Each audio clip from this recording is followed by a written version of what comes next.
کسی بھی مسئلے کی وضاحت باقی نہیں رہ گئی کہ کی جائے. ہر لائن کی علمی وضاحت آپ حضرات کے سامنے بچوں نے پیش کیا. میں ان بچوں کی اس قربانی کو، اس محنت کو تہہ دل سے مبارکباد دیتا ہوں اور آگے ترقی کے لیے، آگے علم میں ذاتی کے لیے دعائیں کرتا ہوں. اور آپ حضرات سے بھی درخواست کرتا ہوں کہ ان بچوں کی آگے تعلیم میں اضافے کے لیے، ترقی کے لیے بھی دعا کریں. اور جس لائن کی اس ادارے کو، اس مقاصد کو ضرورت ہو، وہاں پہ آپ حضرات فوراً کھڑے ہو جائیں. حضرت مولانا کی بھی میں تہہ دل سے مبارکباد دیتا ہوں کہ انہوں نے رات دن میں کر کے ان بچوں کو اس لائن پر لا کر کے کھڑا کر دیا.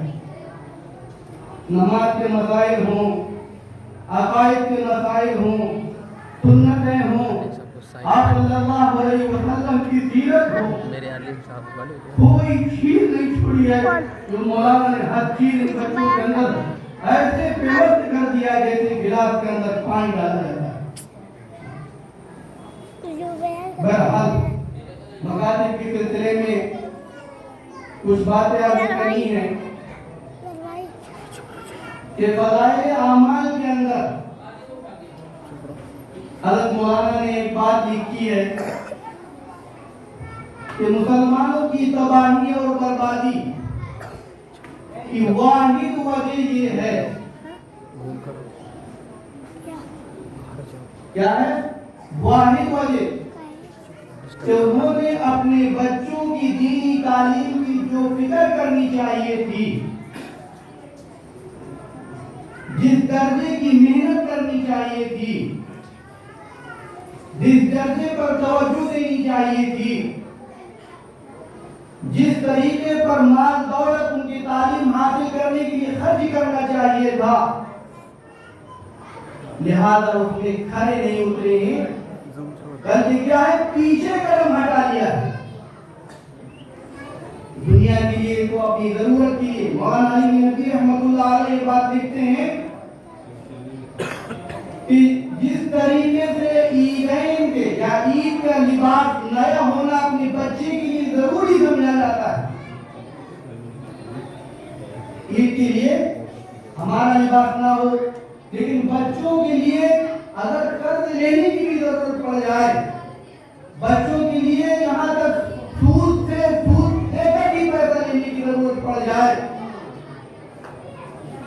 اور دوسری بات یہ فرمائی کہ بچہ اگر بیمار ہو جائے، اس کی اعلیٰ تعلیم کے لیے، وہ اس کے اعلیٰ علاج کے لیے، اچھے ڈاکٹر کے پاس جانے کے لیے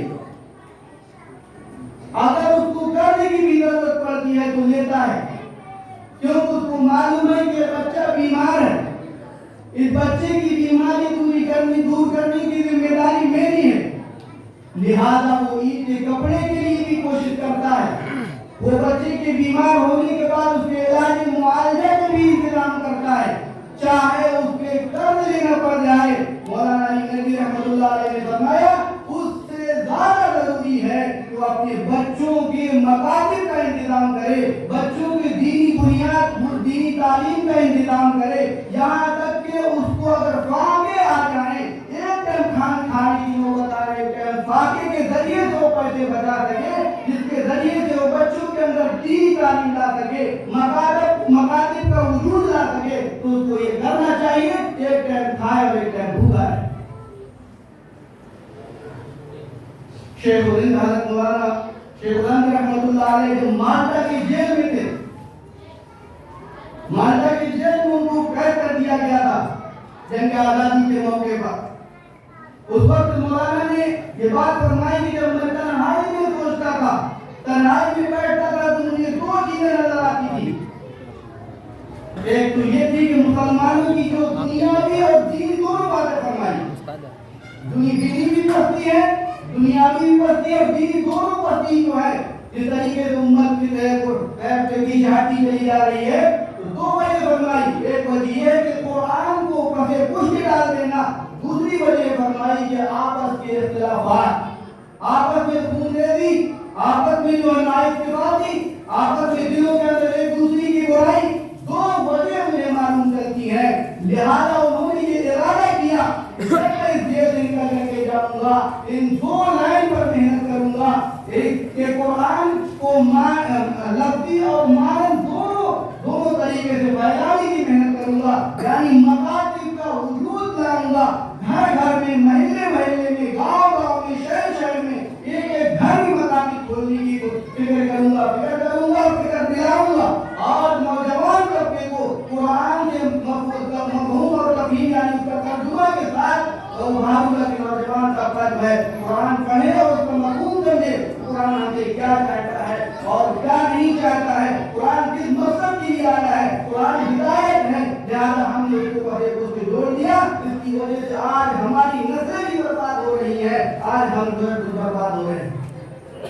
ایک بات مولانا علی ندوی رحمۃ اللہ علیہ نے اور فرمائی کہ آج ہم یہ سمجھتے ہیں کہ کوئی محلے میں چور آ جائے اور بچے کو اٹھا کر کے ماں کی گود سے لے جائے تو ہم اس کو چور کہتے ہیں. کیا کہتے ہیں؟ ہم اس کو چور کہتے ہیں. کیوں؟ کہ وہ اس نے ماں کی گود سے بچہ چوری کر کے لے گیا ہے. لہذا اس سے بڑی چوری انہوں نے فرمایا کہ جو تعلیم کا نظام آج چل رہا ہے پورے عالم کے اندر، لہذا اس وقت جو بچے کو چھینا جا رہا ہے، آج ہم اس تعلیم کے تاثر سے، اس تعلیم سے اثر انداز ہو کر کے ہم خود اپنے بچوں کو چور کو دے رہے ہیں. کیسی تعلیم؟ عقائد خراب ہونے والی تعلیم. وہاں اسپین میں دور تھا تہذیب کا، اس کی تہذیب کی پور ٹوٹی پڑا کرتی تھی، لیکن ایسے حالات آئے کہ میرے آدمی کو ان لوگوں نے سور کا گوشت کا استعمال کیا ہے، شراب بھی کیا ہے، سور کا گوشت بھی استعمال کیا ہے. لہذا اپنے بچوں کی فکر کیجیے. ایک چھوٹے سے واقعہ کے بعد میں اپنی بات ختم کر دوں گا کیونکہ وقت بہت ہو گیا، وقت بھی تھوڑا سا دیا گیا ہے. امام مالک رحمۃ اللہ علیہ کتنے بڑے امام ہیں، کتنے بڑے جو ہے ولی اللہ ہیں، کتنے بڑے محدث ہیں. لاکھوں لوگوں نے ان کے قدموں پر جو ہے ایمان قبول کیا، لاکھوں لوگ ایمان لائے. ان کے استاد امام ربیعہ ہیں. امام مالک رحمۃ اللہ علیہ کے استاد امام ربیعہ. لہذا 12 سال کی عمر میں پورا قرآن اور حدیث کا علم انہوں نے اپنے سینے کے اندر جمع کر لیا. 12 سال کی عمر میں لکھا ہے کہ 13 یا 14 سال میں انہوں نے فقہ اور حدیث پر تفسیر پر زبردست محنت کی ہے اور مسجد نبوی میں لاکھوں لوگوں کا مجمع ہوا کرتا تھا اور حدیث کا درس امام ربیعہ دیا کرتے تھے.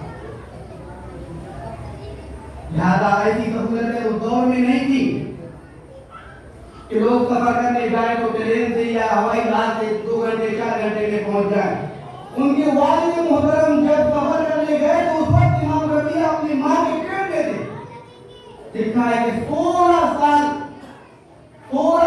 کا یہ سفر تھا ان کے والد محترم کا. امام ربیعہ کے والد کا 16 سال کا سفر تھا اور یہ 12 سال میں محدث بن گئے. 13-14 سال میں زبردست جو ہے کام شروع کر دیا. لاکھوں لوگ جو ہے مرید بن کر کے ان کے درس میں بیٹھا کرتے تھے. تہذیب کے ساتھ، تمدن کے ساتھ قرآن کی تفسیر، حدیث کی تفسیر سنا کرتے. ان کے والد محترم 16 سال کے بعد آئے، گھر میں دیکھا ایک نوجوان حسین و جمیل بہت خوبصورت موجود ہے، لیکن میرے عزیزو دوسرا پہلو شیطان کا بھی ہے. حدیث سے مراد ہے کہ شیطان ہے کہ من الانسانی مجرى الدم، کہ شیطان ایسا ہے کہ انسان کے رگوں میں ایسا دوڑتا ہے جیسے خون دوڑتا ہے. لہذا فوراً ان کے والد کو یہ شک ہو گیا کہ کہیں ایسا تو نہیں ہے میرے جانے کے بعد یہ عورت دوسری شادی کر لی یا کوئی غلط راستے پر چلی گئی. لیکن واقعاً عورت کی بڑی سمجھدار، انہوں نے کہا کہ گھبرائیے نہیں، پریشان مت ہوئیے، آپ بہت دنوں میں آئے، آپ نہا لیجئے، غسل کر لیجئے، کھانا کھا لیجئے اور ظہر کی نماز مسجد نبوی میں پڑھ لیجئے، اس کے بعد ہم اور آپ مل کر کے بات کرتے ہیں. لہٰذا انہوں نے غسل کیا، کھانا کھایا. کھانا کھانے کے بعد ظہر کا وقت ہو گیا، نماز پڑھنے چلے گئے. نماز ادا کی. نماز ہونے کے بعد